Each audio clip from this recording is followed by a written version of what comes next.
will call the meeting to order. Get started with invitation. Father God in heaven, we just thank you for tonight. We pray for the citizens of this town that we don't get too crazy in the snow, and I pray that you keep everybody safe. I pray for the new mayor and our commissioners as they lead this city, and I pray that you give them vision, insight. I pray that you give them peace as they make decisions that affect our town. I pray that you are over this meeting tonight, and I pray this in Jesus' name. Amen. Amen. I pledge Allegiance to the flag of the United States of America and to the republic for which it stands, one nation under God, indivisible, with liberty and justice for all.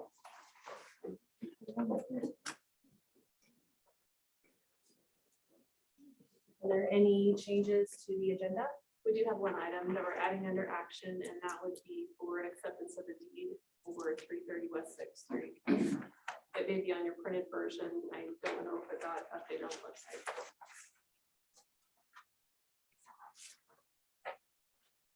A motion to approve the agenda as amended. I so move. Second. Been moved by Commissioner Hash, seconded by Commissioner Lamberts. To approve the agenda, all those in favor say aye. Aye. All those opposed, same sign. Agenda approved. Moving on to public comments. This is the time where citizens are encouraged to speak publicly. We request that you state your name and address, speak respectfully, and limit your comments to 3 minutes. Is there anyone here for public comments?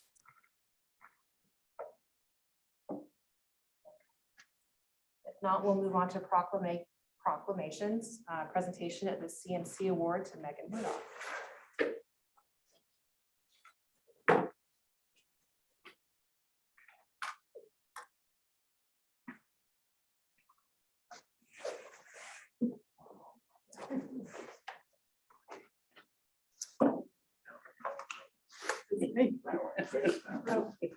This way. There you go. You have to face the camera. So Megan Murdoch was recently awarded the Certified Municipal Clerk Award. This is awarded from IIMC, which is the International Clerks Organization. And there are over, let's see, 14,590 IIMC members around the world, only 138 CMCs from Kansas. And I believe you're probably the 138. And anyway, you get this really nice plaque and a pin.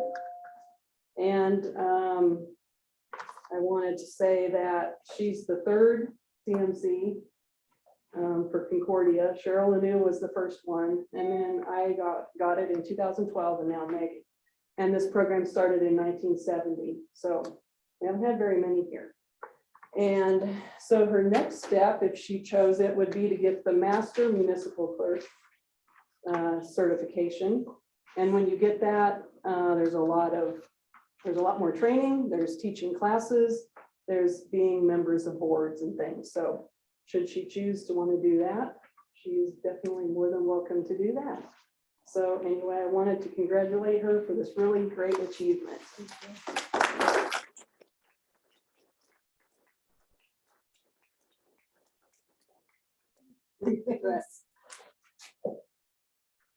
Congratulations, Megan. Moving on to the action agenda, the minutes of the December 15th, 2021 meeting.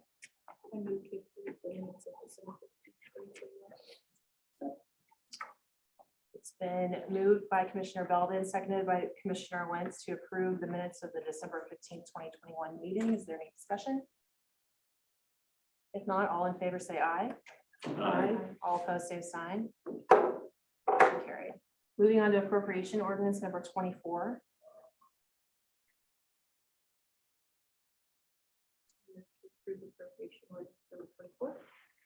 Second. It's been moved by Commissioner Belden, seconded by Commissioner Wentz to approve appropriation ordinance number 24. Is there any discussion? If not, all those in favor say aye. Aye. All those opposed, same sign.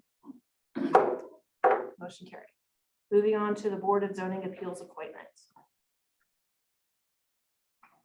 Mayor Commissioners, Troy Hardacre applied, or turned in expressing interest for, as you can see on this original Board of Building Trades and Board of Zoning Appeals, we don't have a position available for general public at large or Board of Building Trades. So I called him up and recruited him to the Planning Commission. So with that, and I did send one, I crossed that out with his permission and check marked the Planning Commission. But Troy qualifies for both. We're positioned short on each one. So I'd like you to, recommend that we appoint to the Planning Commission and the Board of Zoning Appeals. And I don't know, it can be done in one action, I think. It's up to you guys. I'd move to approve Troy Hardacre to his first term on the Planning Commission and the Board of Zoning Appeals. Second. It's been moved by Commissioner Lambert, seconded by Commissioner Hash to approve Troy Hardacre to the Board of Zoning Appeals and to the Planning Commission. Is there any further discussion? If not, all those in favor say aye. Aye. All those opposed, same sign. Motion passes. Thank you. Thank you. Moving on to the Heritage Trail signage. Mayor Commissioners, the last time that we discussed Heritage Trail was back in 2018, and we had held a public contest for the naming of the trail and had selected the Heritage Trail as a result of the discussion about wanting to commemorate Concordia's rich heritage and kind of support travel and tourism in our area, as well as wellness and recreation using that recently completed trail after the flood control project was done. And we talked about doing signage at that point in time that would support that. So we talked about doing some signs that would designate the quarter-mile, half-mile, three-quarters of a mile, mile marker, a trailhead sign, as well as some wayfinding signage where some of the trails intersect with other sidewalks in the area. And each of those spaces was to have a QR code on it and a little blurb that had to do with the history of Concordia. And people could scan the QR code and learn a little bit more. It might take them to a travel and tourism website. It might take them to an orphan training website. Just as a couple of examples, or the Brown Grand, for example. When we visited with you in July of 2018 about doing this, it was proposed to be paid for through the general fund, and the commission voted it down at that point in time. The project kind of sat for a while, and the pros and cons has graciously picked it back up again and wants to see it be completed. As a result of not having the signage there, we're unable to use it for our wellness and recreation programming, because if we say we're going to hold an event at Heritage Trail, no one knows what we're talking about because there's not a sign there, as an example. We also wanted to design signs that would match the existing benches and canopies that are out there. And so the proposed design signs do match those existing benches and canopies to make a cohesive look out there. So Prosecon has done a lot of work, and they've raised $10,000 toward this project in grants and private donations, which we're very appreciative for. We did talk about this as we were preparing the CIP list during budget time this last year, and the city had allocated $3,000 toward it as well. We'd also had a commitment from the Public Works Department to use their labor and their budget to install the concrete pedestals that the signs will be anchored to. So those are the ways that we're proposing to fund it now, is $10,000 from private donations and grant funding that the Prosecon has raised, along with $3,000 from CIP, which you'll see the revised estimate since 2018 has gone up $3,500. So we'll be a little bit over what we budgeted in CIP to make up the difference, the $500 difference or so. And then we continue to have a partnership with the Public Works Department to put those concrete pedestals in. I believe that before Ron had retired, he had worked with Campbell and Johnson and Division of Water Resources to make sure that we knew where we could put those so that we didn't violate the integrity of the flood control project. And we visited with Division of Water Resources, and they were okay with the plan. So we have to go back to them and just verify that they're once again okay with it as well. So tonight we would ask for your authorization to move forward with the project as presented, as funded. We are planning to work with Wildside Creative again as our fabricator and installer. We think it's important to work with a local sign fabricator. Mark Hedrick has done a lot of the design and figured out some of the angles. You'll notice on that three-pronged sign, that took a lot of, I guess, trigonometry at work to get that one to stand up and to look right. And then a lot of creativity to get the canopy figured out as well. So anyway, tonight we would ask for your approval. If you have questions, I know Jesse Pounds is here as the chair of Prosecon. Toby's been helping out with the project as well with the Prosecon. So we're happy to answer any questions. Jesse, you want to say a few words at all? Just want me to. Not even. No, Amy asked us, our group, when it kind of died or put down, if we'd raise the money, I just said, how much do you want us to raise? And we can get you the money. And so she's been instrumental in telling us what we need to know. The next step is we've already started working with tourism and some other ones to maybe find some snippets in what they want to put on those different things. I said, that's not that is not my forte. My forte is raising money. I'm not creative, so.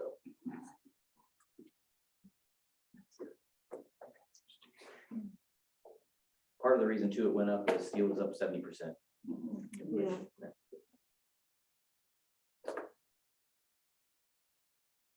Well, I move to approve the purchase of signage for the Heritage Trail from Wildside Creative for $13,578.31, with $10,000 funded by private donors and grants, and the remainder funded by the city's CIP. And thanks for your hard work. There's a motion by Commissioner Hash and a second by Commissioner Belden. Is there any other discussion or any questions? If not, all those in favor say aye. Aye. All those opposed, same sign. Motion passes. Thank you very much. Let us move forward. Moving on to classified and non-classified pay scales. Mayor and Commissioners, last fall, we came to you, I believe, in November and discussed the proposed and budgeted 1.2% COLA increase. And in November, you went ahead and approved that for fiscal year 2022. So we've had some discussions about what inflationary pressures have done in our area and to our staff. We also got the information from fiscal year 2021, and it looks like the average of the CPI for 2021 is going to go up to 4.7. We were basing ours on the CPI for 2020. We're always a year in arrears. That was the formula that you agreed to several years ago. So Amber and I were talking and thinking that maybe one of the things we should do to avoid a huge spike in fiscal year 23 for expenditure and to help our staff out right now with the pressures that they're feeling right now is to kind of meet in the middle. So we're proposing that we add a 2% COLA to the 1.2% COLA that you've already approved for fiscal year 22. And then in fiscal year 23, we'll use the remainder of the 2021 CPI. So that would leave 2.7 to be increased for fiscal year 23. Does that make sense? Did I say that correctly?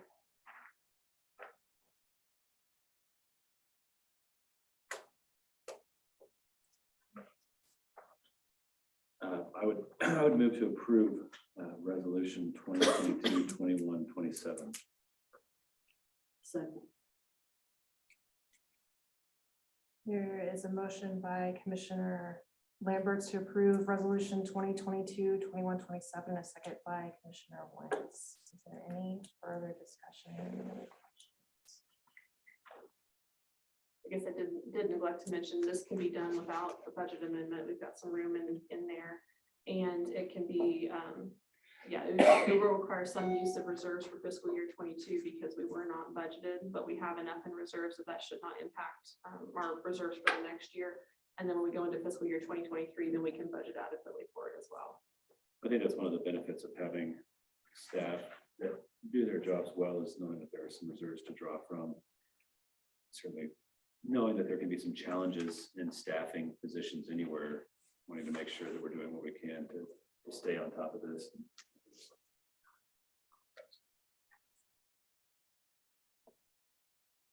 I don't think we took a vote. So there's a motion on the floor. All those in favor say aye. Aye. All those opposed, same sign. Motion. Thank you. Moving on to the downtown alley project change order number 4.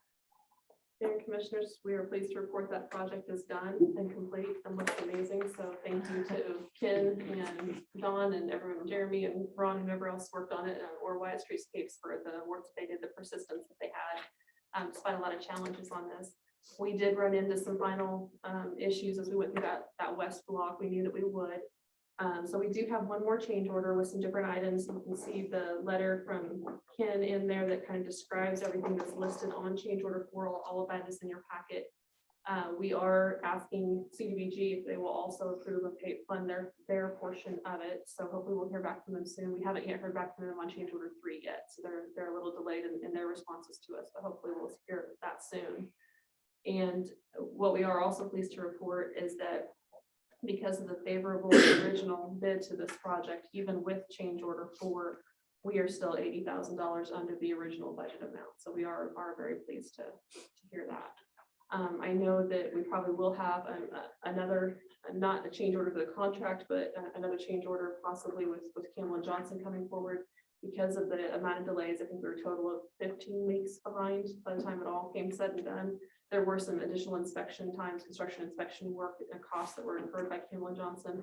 So Ken's still kind of working through that to determine what we need to bring and what would be fair and reasonable to request from the commission on this project. But I think that there is room for that original budget to make that happen. It seems warranted. They really did a great job making sure that the work that was done was very quality work. We're really pleased and hopefully it'll last us another 100 years. Ken's here if you have specific questions about anything in the change order or anything else about the project.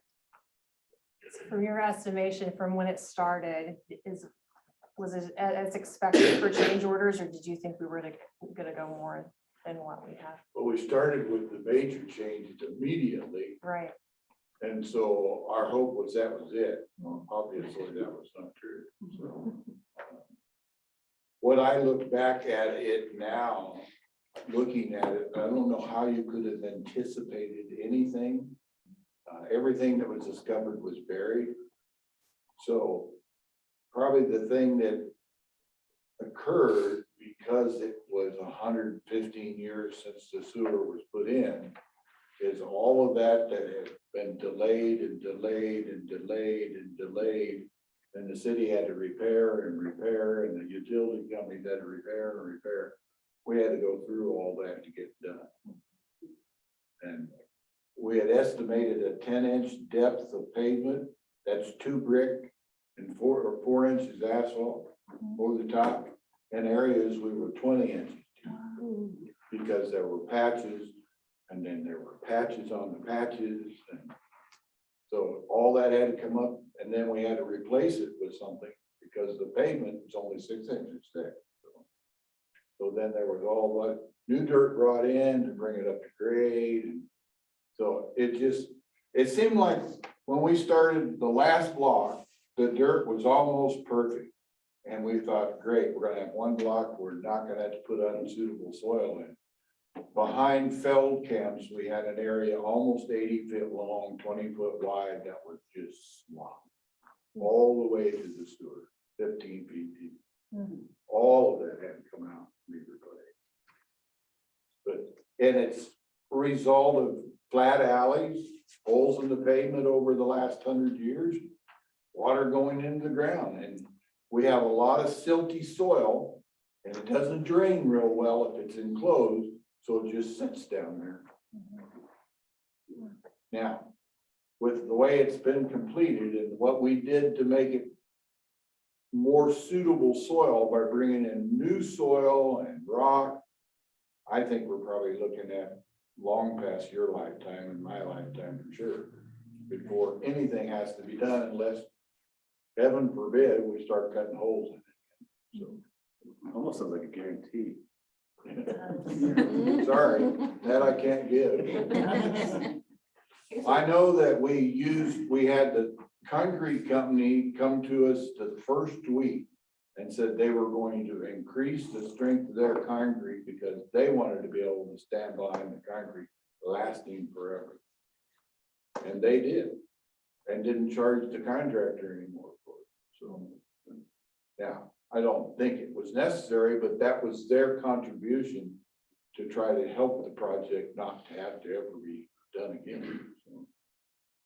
One thing I found interesting on this project too is it feels like it's a lot of change orders, and sometimes we talk about projects and what is an appropriate contingency amount or something for unforeseen conditions, and we talk a lot like right around 15% for some projects. If they're huge, we may look at 10%.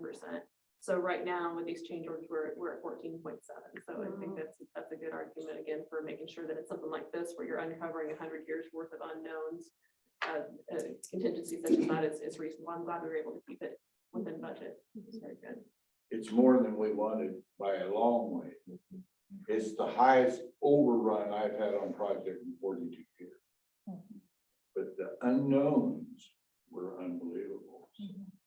The only thing we did not discover in this block that I made mention of at the beginning was any bodies. We did not. That's a good thing. Thank you. I think there's also, I think sometimes we can wise and pound foolish. And I think that a lot of times we do work to be the best stewards of the resources that we have, but I think that there's often an inherent cost associated with deferred maintenance. And so we might get by not having to pay for something now, but very rarely does the cost of taking care of it go down in the future, and often the problem grows. And so I know that we don't have enough money to take care of all the issues that we have to address, but the hope would be to do it better sooner than have to pay more for it down the road. And I think this is a situation where we couldn't go without it any longer. But if we would have waited longer, it certainly wouldn't have gotten any cheaper. We've got most of the original sewer district that was done in 1905 to 1908. We've got almost all of those sewers now replaced. This one just about finished. I think we're 92%.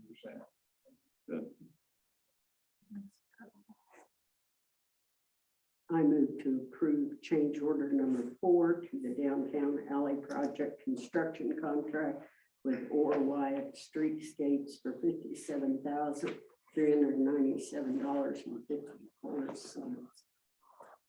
Second. There is a motion by Commissioner Wentz to approve change order number 4 with a second by Commissioner Lamberts. Is there any further discussion? If not, all those in favor say aye. Aye. All those opposed, same sign. Motion passes. Moving on to the next item, deed acceptance for 330 West 6th Street. We're almost there, guys. We're almost there. So if you'll recall, a couple of years ago, back in August 2020, we said, let's do a 6th Street parking lot project. Let's demolish the blue house that we own. Let's demolish the greenhouse, and let's build a public parking lot that will better serve our downtown area. So to start that off, we did the public hearing with the process to assign some TIF funds to that.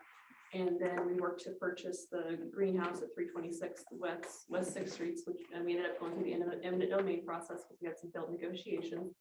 Thanks to Justin for his work on that. We're just about complete, just waiting on judge's order, and then we will have possession of that property.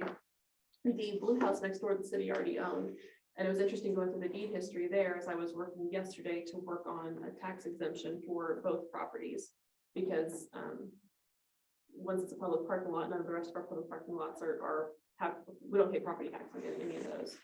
So the blue house at 330 West 6th, the city acquired it in late 2015 from the Wagman family. It was deeded to the city of Concordia. 1 year later, it was put into the land bank.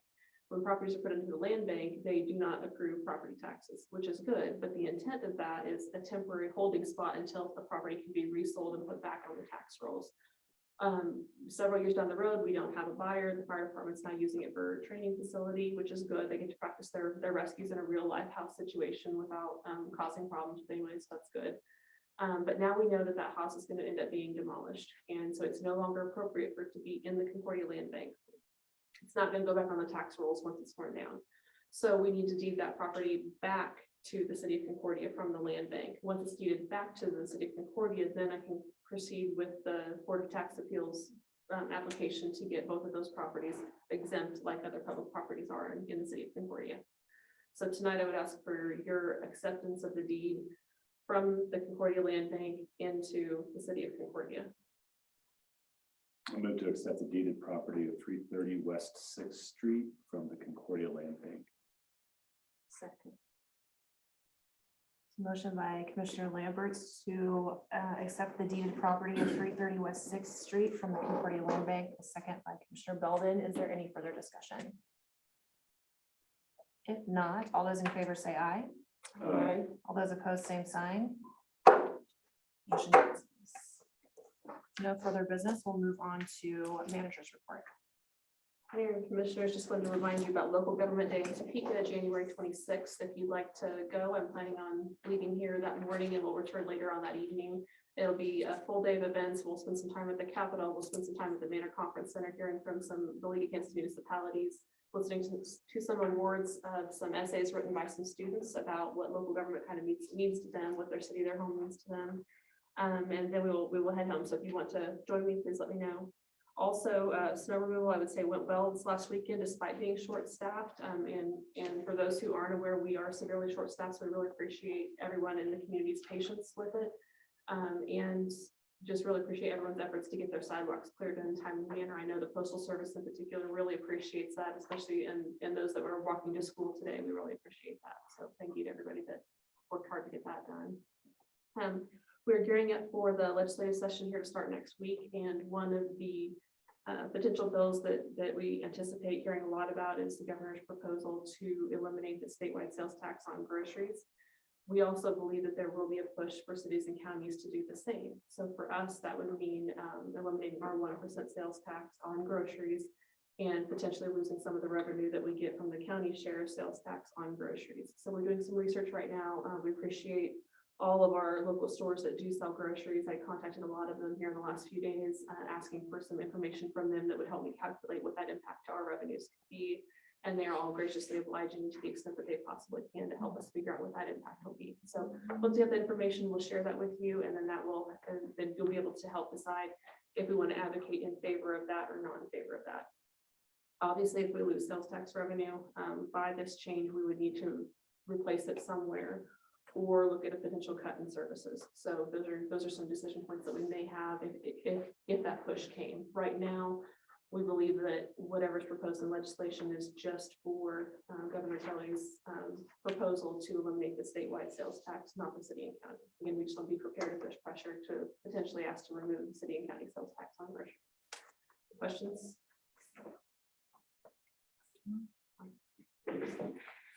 Moving on to staff reports.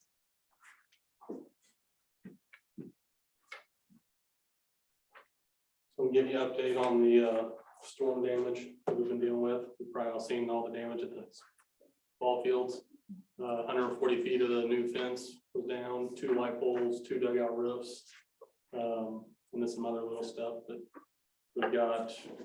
Talked to all the vendors. We got people already ordering materials for the roofs. That's on the way. Materials for the fence is on the way, and still waiting on Prairie Land, give me another price on poles, and then Hood's working on lights again as well. So it's in the works, just a little bit slow right now, but they're on their way. And the park's lost 22 trees last time. So park and cemetery. So and they got to print all that cleaned up. Great. Thank you.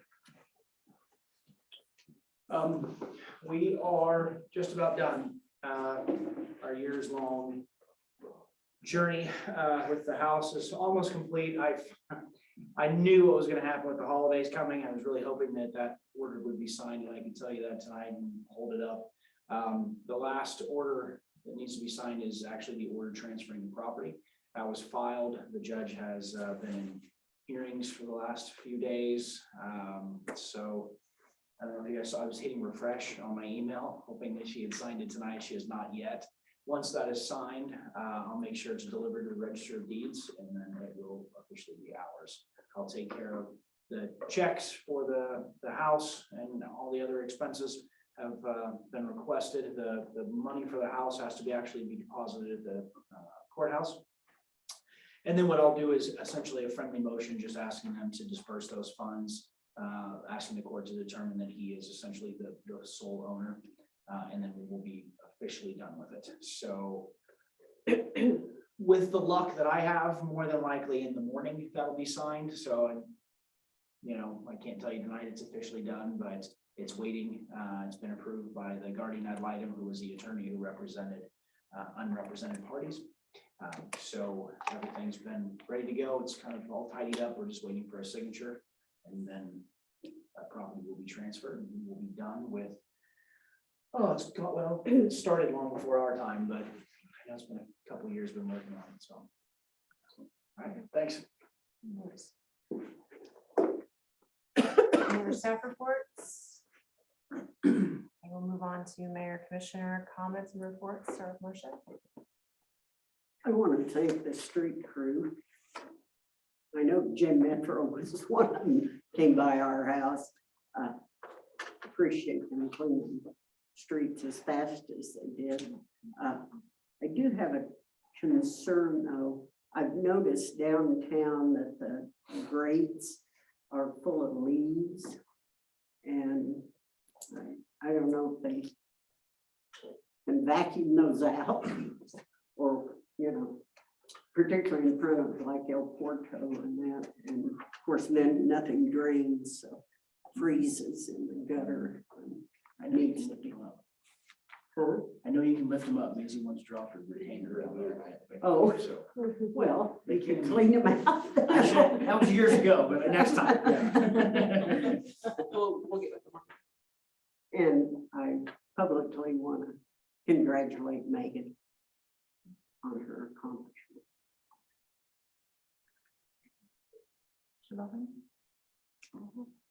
Nothing that Commissioner Winston already said. Commissioner Hash? I have nothing to add. Commissioner Lambert? I appreciate it. I had one quick question. I know that the tree at the plaza fell during that storm. So I don't know, the star on top of that, it didn't look like it's been lit anymore. Is there damage and Yes. does that fall into the policy and should that, the insurance policy for the city? We'll have to look into that. I'm not sure. Yeah, I just didn't know if we talked about that.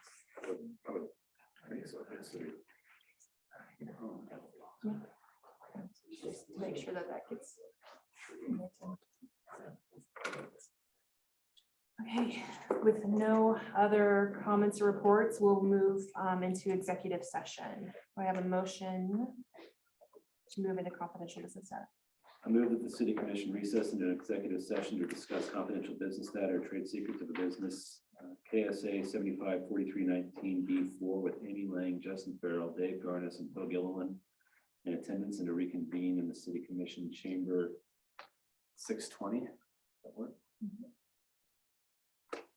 Second. There is a motion to move into executive session by Commissioner Lamberts and a second by Commissioner Wentz until 6:20. Is there any further discussion? If not, all those in favor say aye. All those opposed, same sign.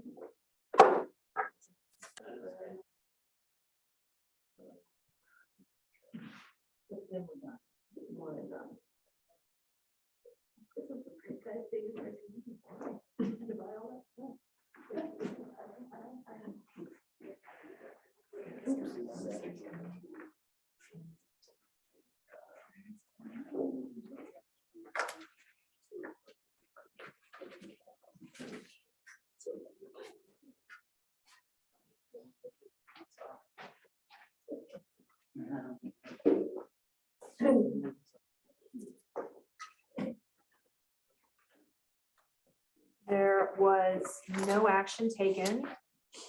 So next we will look at moving back into executive session for attorney-client privilege. Is there a motion? I move that the city commission recess into executive session for consultation with an attorney for information deemed privileged in the attorney-client relationship, exemption KSA 754319B2 with Amy Lang and Justin Farrell in attendance and to reconvene in the city commission chamber at 6:45. Second. There's a motion by Commissioner Lamberts and a second by Commissioner Wentz to move into executive session until 6:45 for attorney-client privilege. Is there any further discussion? If not, all those in favor say aye. Aye. All those opposed, same sign.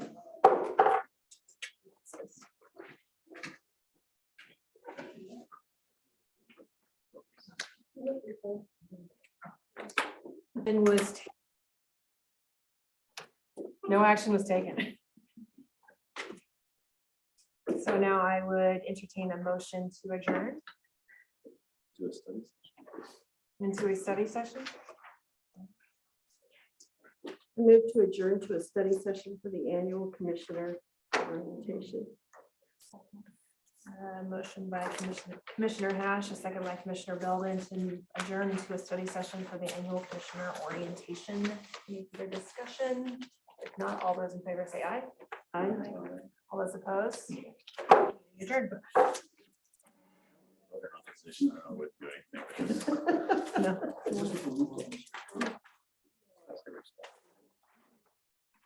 Okay, does anyone need a quick break before today's session? Nope. for the first meeting in January, we would do a full orientation and kind of go through a lot of stuff in detail. Since we didn't have any change in commissioners, we're going to go through this rather quickly. So two of the highlights that I really want to kind of remind us of are the COMA, Kansas Open Meetings Act, and then conflicts of interest. So what we're passing out here now is a little article from the league. It's called "You've Been Elected, Now What?" So it's kind of a quick start guide. It does give a good summary. On page 5, it talks about the basics of COMA and gives some good summary information. So basically, if we have a quorum of commissioners anywhere and you're discussing city business, that's an open meeting. And if you do that anywhere, it's subject to recording of minutes, it's subject to recording of the meeting with recording devices. A notice is supposed to be given to people who want to attend the meeting and should have an agenda with it. And you can't really, you can't take secret ballots and choose to vote, and you have to vote in open session.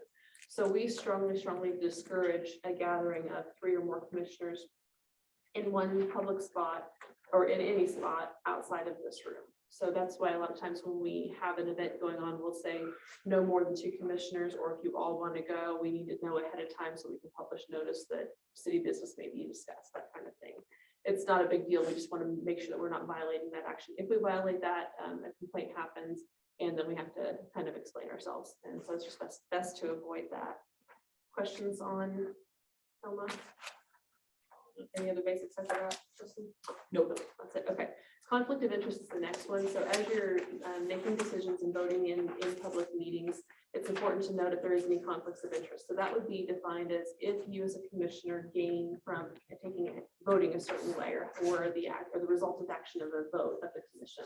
So you want to really think about that. Are you a member of a board for a vote that's being taken about another organization? Are you, is your spouse an employee of an organization that, say your spouse is an employee of an organization that would come in and ask for relief on a property development? That would be a conflict of interest. So in those situations, we ask that you really think about, does a conflict exist? Do you stand to gain personally from it? If so, we ask that you abstain from the vote. So any questions on conflict of interest? All right, congratulations. You guys have been oriented successfully as commissioners for 2022. Overall, I want to say everyone's you're all doing a really great job of staying engaged, of reading your material ahead of time and asking questions for clarification, whether it's here in the meeting or ahead of time to make sure that you understand ready to go for the meeting. So really appreciate that. That's really good. Also appreciate how actively and engaged you all are in the community, especially when we have great events where we're celebrating good things. It's nice to see everybody there. So we really appreciate that. Next thing we wanted to go through was the capital improvement program, or CIP sheet. So you got a sheet at your desk, that's a big 11x17 sheet. And this is the sheet that we use to track our major facility improvement projects. Internally, each department has a list that probably looks ahead about 10 years or so. Amber does a phenomenal job keeping track of us for the next few years, look ahead. What we like to try to show you is at least 4 to 5 years on here, and budget out within the next couple of years. Typically, when we do a project, it's going to last over anywhere from 18 months to 48 months to get finished. So we wanted to show you what we had. This is essentially the same as last year's budget with the exception of a couple of things. And that's because in the middle of last year, we found out that we were getting ARPA funds. So at the top of this list, we've added some items that we had previously discussed and that you had endorsed or provided consensus that we use that money on. So the dispatch console equipment for $44,688, that work has been completed. The wastewater treatment plant UV light, that we posed as a change order to the wastewater treatment plant, and you asked us to use the ARPA funds on that. So that's listed there at $131,900. Republican River watershed pilot, that was one item that we talked about, and that's some floodplain development work that, we're gonna help me, Kansas Department of Ag. Is that right? It's taking a look at that. Again, our Republican Valley watershed, and there's potential there to help us really get a little bit more accurate with the data on the floodplain that could potentially reduce the size of our floodplain, which would benefit our property owners.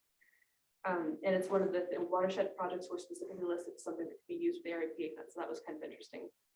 We also reserved $50,000 for future employee premium pay. At the point in time that we could allocate funds from this fund, we didn't know what was going to happen with COVID. This was before any of the variants had started and that kind of thing. So we've got that reserved in the case that we feel like that's important for us to do. The premium pay would be overtime pay that could only be used for direct COVID-related work. So we're kind of reserving that to see if we need to use that in the future. So that's the ARPA funds. The rest of it we allocated toward water and sewer improvement projects that are further closer to the solid black line. The solid black line denotes what we have funded and then what we don't have funded. So that's kind of where that line stops. You'd asked for kind of some updates on the project, downtown improvement projects. We haven't had any applications. The demolition is high this time. It's 102,000, and that's because a portion of that's going to be funded through CDBG, and you'd agreed to increase that amount. That work should start sometime in here in January. We just haven't heard the exact date that the contractor's ready to go, but the utilities have been shut off to the 12 structures, so we're ready to There's go. still 2 gas cuts Okay. that are, the dig safe came in today. So I'm imagining in the next 2 days, unless the weather does something. And asbestos removal has begun or has been completed. So we're rolling. Wait for it to go. There's several items here at the sports complex, and we've had some different changes since we budgeted these. We've had some additional grant money came in, like that we used for the bleachers. We've had some insurance work that we had to do. I don't know, Chris, you and I haven't had a chance to really visit about a lot of those projects, but the anticipation is that those still need to be done out there. So we want to still reserve those funds for that to be available. The Brown Grand tuck pointing and window replacement, that's been pushed off to the spring. The mill and overlay on Highway 9, that is in design right now, and Ken Johnson said they're hoping for a late February bid letting. Yes, ma'am. Okay, so I thought the reason that we had to rush Brown Grant is because the contractor was gonna be in October and everything had to be done. So why are we waiting? I don't remember the exact reason, but they were gonna be in, they wanted to do the work, the best bid was to do the work at the same time the Catholic Church work was being done.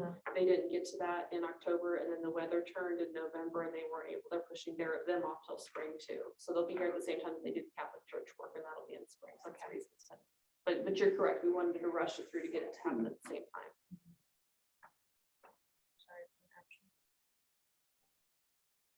The runway and taxiway are on here, and you'll see that 100% of those costs are under the FAA column, and that's because FAA paid for 100% of that. Originally, we went into that thinking it was going to be a 90-10 match on the taxiway, but the FAA, federal government agreed to pay 100% of that.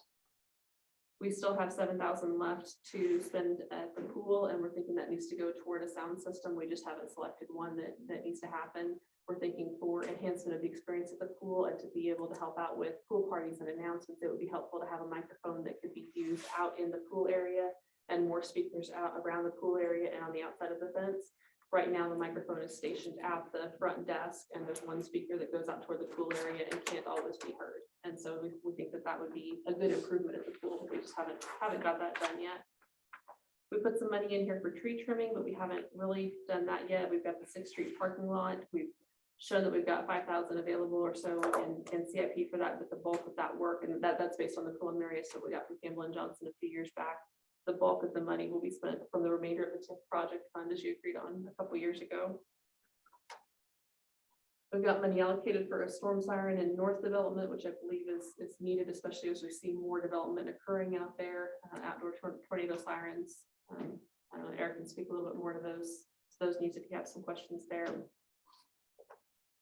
We talked about some of the listing of the sports complex. I did move over some of the exterior improvements to City Hall and Police Department. We do still want to do those. So if you'll notice out here, I'm specifically talking about the roof canopy over the west side. It's the old shake shingles. And if you look really close, you can see some of the nails popping up and the shingles curling. We need to address those at the PD, just address the cracks in the bricks, do some repainting, work on some windows, the sidewalk improvement outside.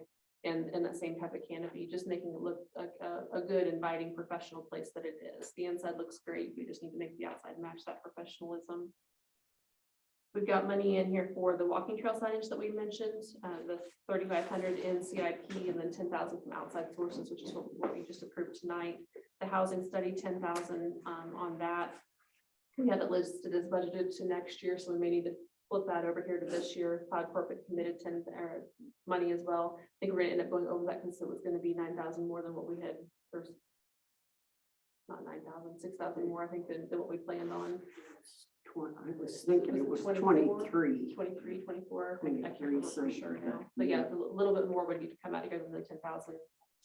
That's shown on the budget, but that is proceeding, and we've got the kickoff meeting is moved to January 12th now, so him and I'll meet with the 5-year role planning and kind of map out the timeline, when the community engagement is going to happen, when the committee's meeting is going to happen, what information that they need, so we'll start that here next week. We're excited about that. Can we encourage Kim to go after some funding through that Northwest Kansas Economic Development team for the remainder of funds for that study? For the study? Okay.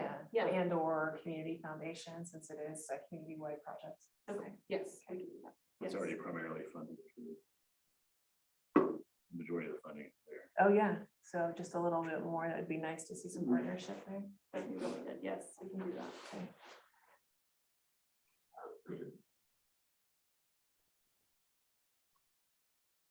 We have in there too, work in an alley between 5th and 6th from State to Cedar, so that would be behind where Rod Surfway was. And again, we were going to allocate the sewer portion of that toward the ARPA funds, because water and sewer projects are a portion of that.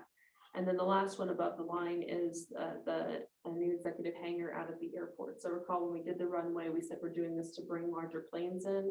Now that we've got that work done, now we need to build the hangar because we immediately have demand for larger planes out there, which is really exciting. We also have, because the FAA 100% funded that project and the taxiway projects, we have our maximum amount of $600,000 banked in the AIP entitlement funds. If we don't use some this year, we're at risk of losing 150,000, or I guess foregoing $150,000 of that funding. So if we proceed with the design work as an AIP grant this year, it'll cost about that much, and we only pay 10% of it. So the design work for the hangar could be, and then next year we get another 150,000. So we're back up to that maximum 600,000 for the construction, and the FAA would pay 100, or would pay 600,000 toward construction of the hangar. So we would leverage $750,000 total of federal money toward that hangar project. And then we would be responsible for the rest. We don't have a full estimate on what that's going to cost at this point in time, but proceeding with design right now would get us a long ways down the road to know what we need to do there. And then that would be leased to whoever wants to lease that project. So the FAA does not allow us to name a lessee at this point in time. It has to be available to the public, and then we can enter into agreements after it's constructed. We have to pay property taxes on it since we're going to be leasing it. It would be similar to what we have right now. So hangars are considered essential to airport operations, so there should not be any property taxes for the hangar portion. That's different than like the office building the RMA is leasing right now. That's not considered essential to airport operations.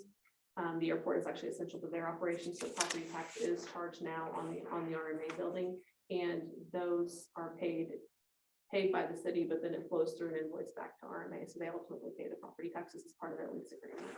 So if for some reason this hangar would be charged property tax, which it should not be, then that would flow through to the lessee as well. And then items below the line, you can see there again, there's some, a lot of other list of projects needs, deferred maintenance, basal layer improvement projects that we would like to do that we're foreseeing that we're going to be in fiscal year 24 or further out. We have a lot of projects that are left undone here. I would love to see a lot of the smaller ones accomplished within the next year. We just need to focus some labor resources toward accomplishing those. Are there any questions about any of them as we have presented? There's a new doors.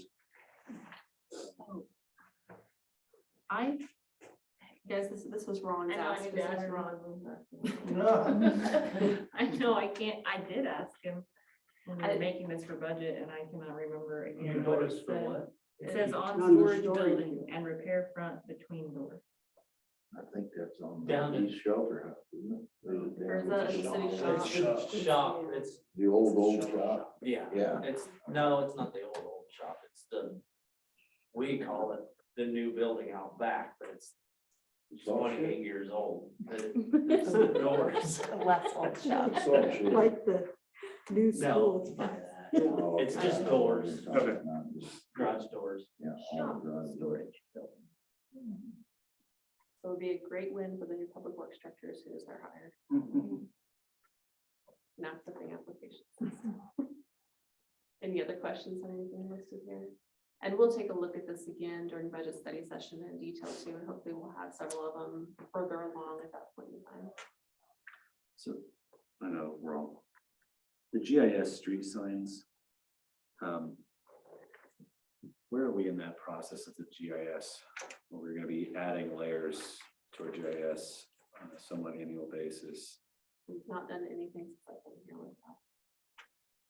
I thought that was only a couple of years ago that we started identifying.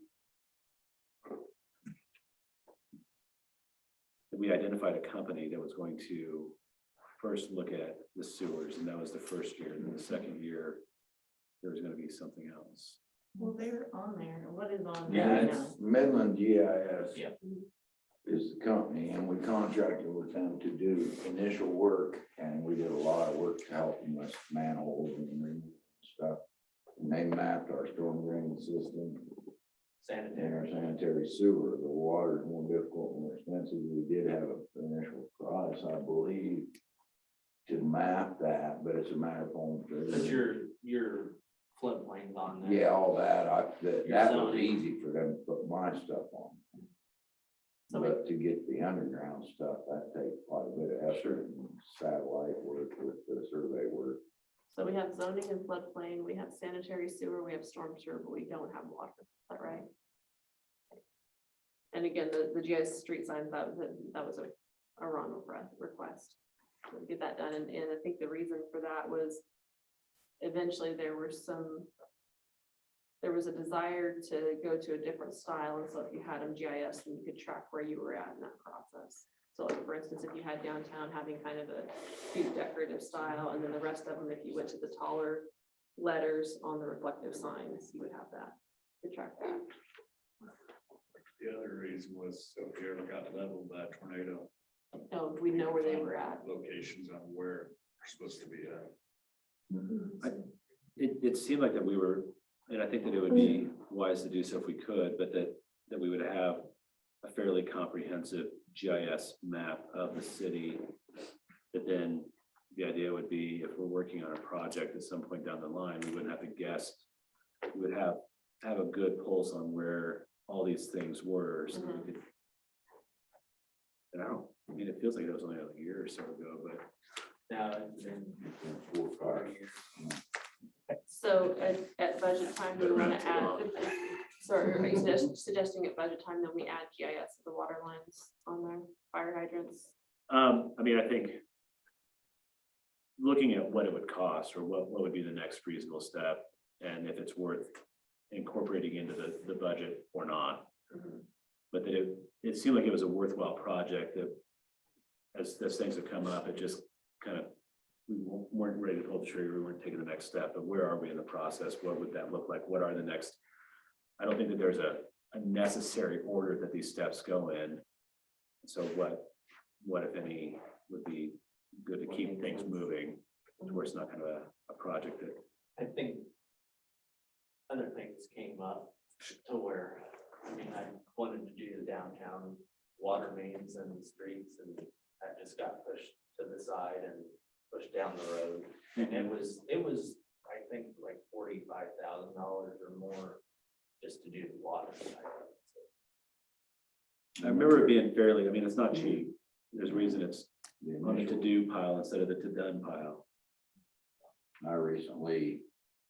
I've been working with that tech assistance from FEMA, from Division of Water Resources, and they sent me our map off of our GIS system, color coded with the ones that they didn't have accurate. They weren't sure if the information was accurate or was missing information. So me and Ronnie went around. He knew a lot of them by heart, sizes of storm drain, things like that. We went around and looked at a couple of them. But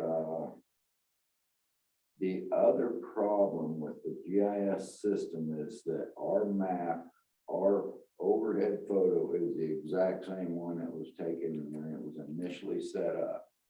The county updates theirs every 6 months. They have some sort of a program going, and we talked about with Barry and Shay over there about sharing somehow to where we'd have one GIS site, because Midland does both, but have the different layers. For instance, the public can't get to my, they get to some of my letters, they can't get to you gotta sign in and password, so.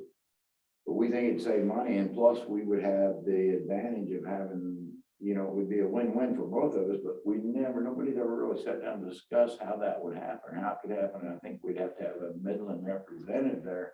And I'm not sure if they would be willing, they might be reluctant, because they got 2 clients now, and. So I'm But if not we're sure. willing to do more business with them, then it could be. Right, reason right, for them and to- oftentimes to we work with find us. ourselves, and Ronnie will tell you this, we find ourselves going on to either Google Earth or to the county website to get a more modern picture, because that house got tore down, or that road got changed, or that, from our overhead, or our satellite image. Because ours is just a static image. Theirs gets updated, I believe, every 6 months.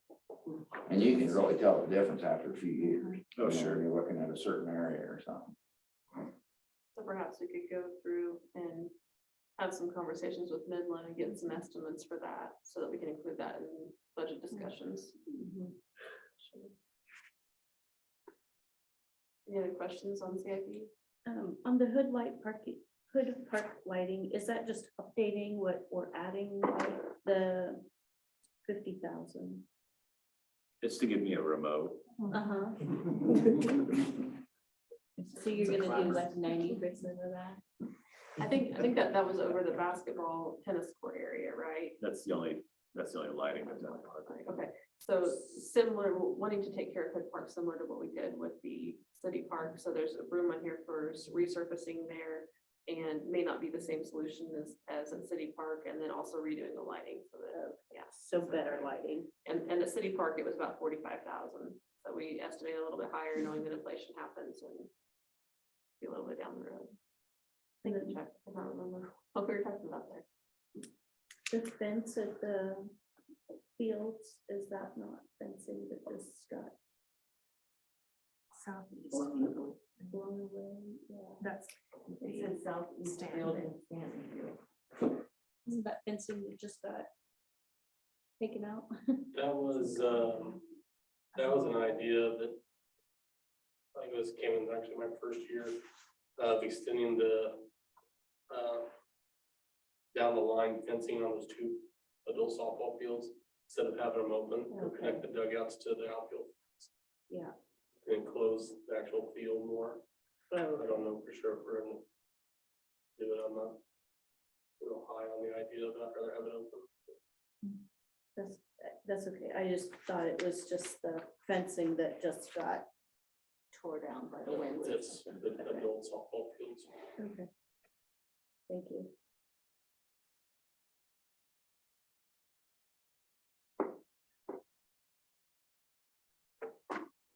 I don't know if it'd be incorporated with the park lighting. I know that there'd been a discussion of trying to do some sort of private-public partnership, pursuing some grant funding, to maybe work towards a restroom building that would be similar to what's in place at Second Street Park. Looking at what opportunities might be there. I know a couple different people that are looking at different grants that might go towards that. So I don't know if that's something that we could take care of completely on our own, but city labor or what, but that might be something to have on the horizon at some point. Like the bathroom now works fine, but it's the sheeting on it's kind of worn.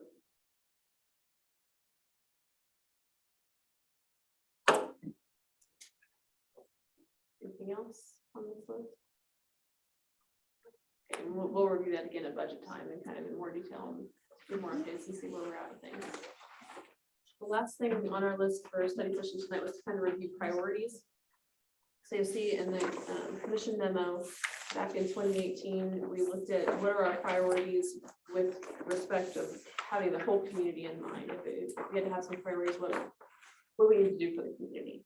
And the city commission came back with modern medical facilities, jobs and skilled workforce, and address educational facilities as needed. And I can't remember if that was similar to what the top 3 ended up for the community. Do you remember, Ashley? That was similar.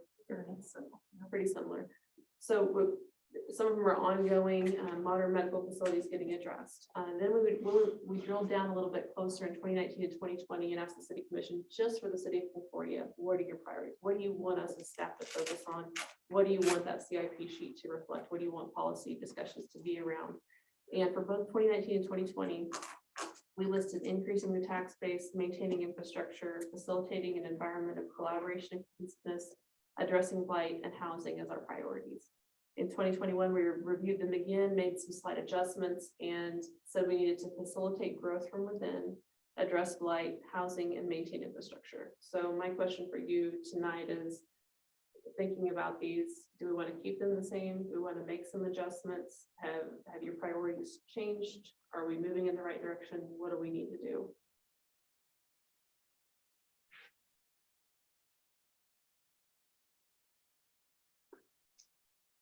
I think, workforce issues have become really a high priority for everyone.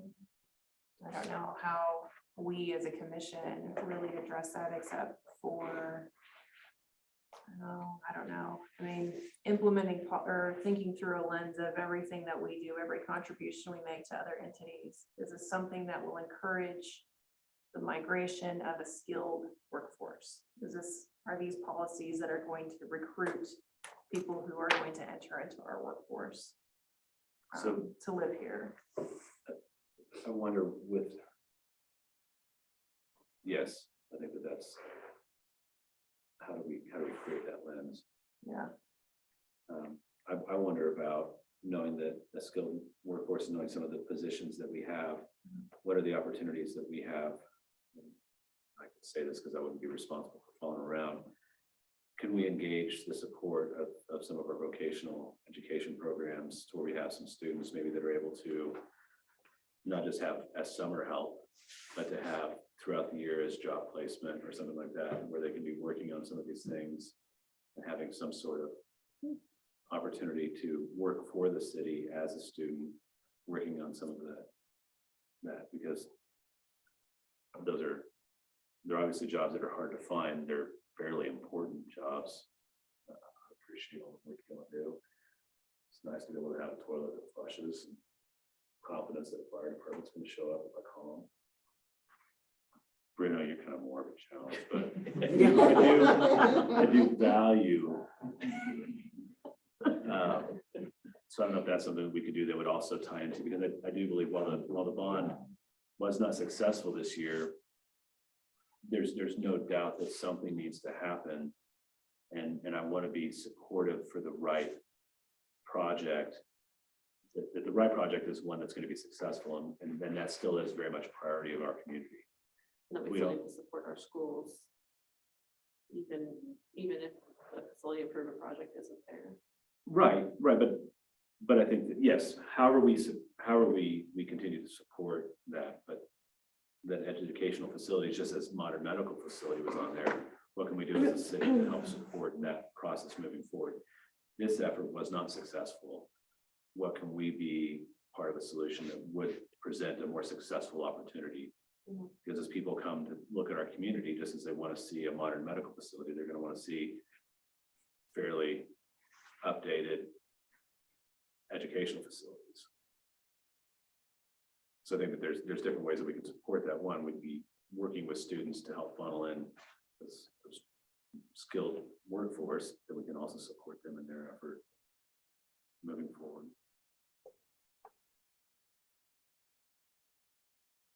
I think some of that will be helped with the housing study.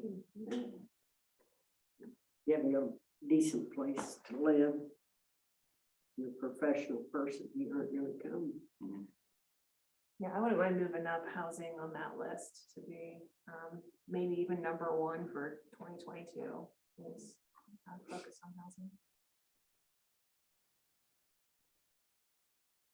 That makes sense. I was just visiting with a couple this afternoon, went and grabbed their coffee, and they were coming in from out of town and looking to move here, and had been very unsuccessful today looking at available homes.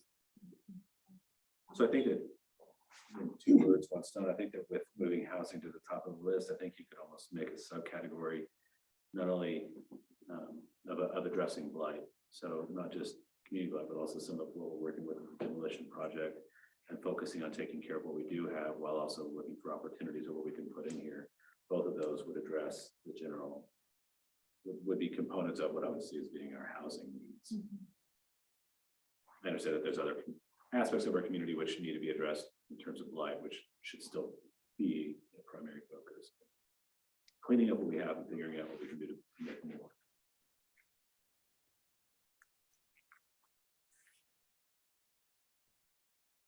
So where does facilitating workforce development fit in the hierarchy of priorities?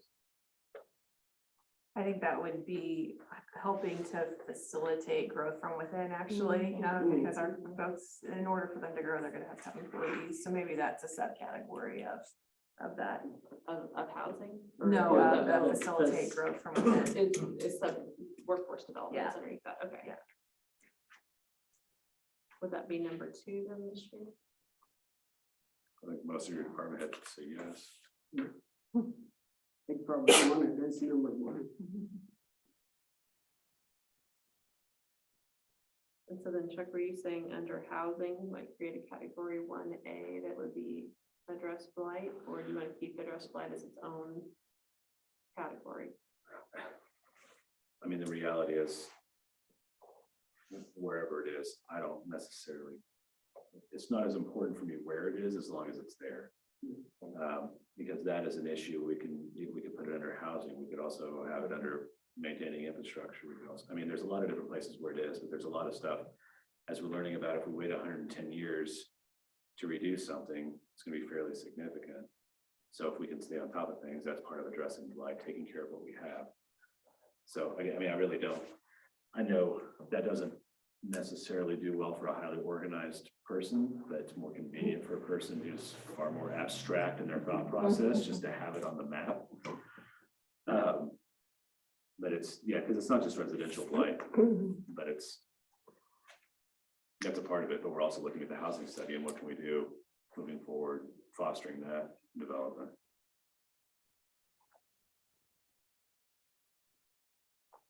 Do you want to keep maintaining infrastructure on here, or do you want to? I think it needs to stay and maybe add improve. You know, if anything has happened through the COVID crisis, you know, we apparently in parts of the city don't have adequate availability of internet.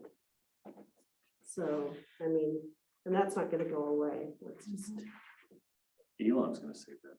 Put all those oh yeah, satellites in okay, space. when he gets back from the moon. And so then, Chrissy, would I understand you correctly that maintaining infrastructure may be beyond what we have ownership and control Right. of, but maybe facilitated by policy discussions to Right. include the broader private utilities as one example. Nothing, right? Okay. Yeah, I mean, parking school buses around with Yeah. Wi-Fi signals. And even with KDOT looking at making 81 that corridor, I mean, there's some, so maybe it's a very different project, but there's some discussion that this is part of that movement and would fit in with that. Okay, so then as number 1, I would have housing. Number 2 would be facilitate growth from within, and that includes the workforce development. Number 3 is address blight. Number 4 is maintain and improve infrastructure. Is there anything else that you would want to add to this list of priorities? As I think about the different things that we're responsible for around town and the work that we do.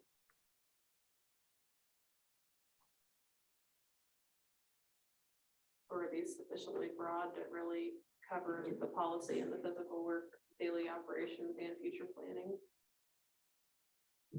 Yeah, I guess I would also, does that fit with what you all are looking for and needing? Is there something that doesn't fit that should be there?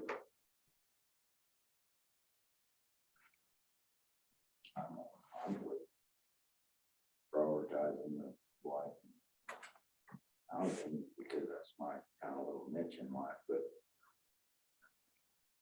there's plenty of things that could be addressed, that's for sure, but it flows, depends on the budgets and the COVIDs and the commission elections in a lot of cases, but. One of the things that we talk about, when we talk about workforce development, maybe this is even a subcategory of that, that is our quality of life. Does that need to be listed separately, or do we see that as being included under all four of these categories? I think it definitely puts under workforce. I mean, it's how, again, how are we recruiting people who are going to enter into our workforce? Are we supporting policies? Are we supporting programs? You know, when people come out for their budget requests, you know, is this something that's going to help recruit additional people into our workforce? That's, I think, for our community, that's going to be key moving forward as we start getting census data back and seeing how, you know, how many people are actually in our workforce, you know, through migration the last few years. So. And I think that, yeah, with that, all of those quality of life, that can be addressed through all of these categories. Yeah. That's anything we do to improve our community makes us a more viable candidate to attract and maintain people. So.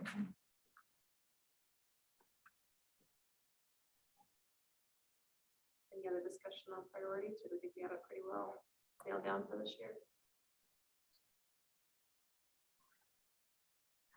I appreciate the refinement and pretty much to stand similar, because it's a long time to work through things, so it's nice to know that we're gonna shift a long ways one way or another. So thank you guys for your time and attention.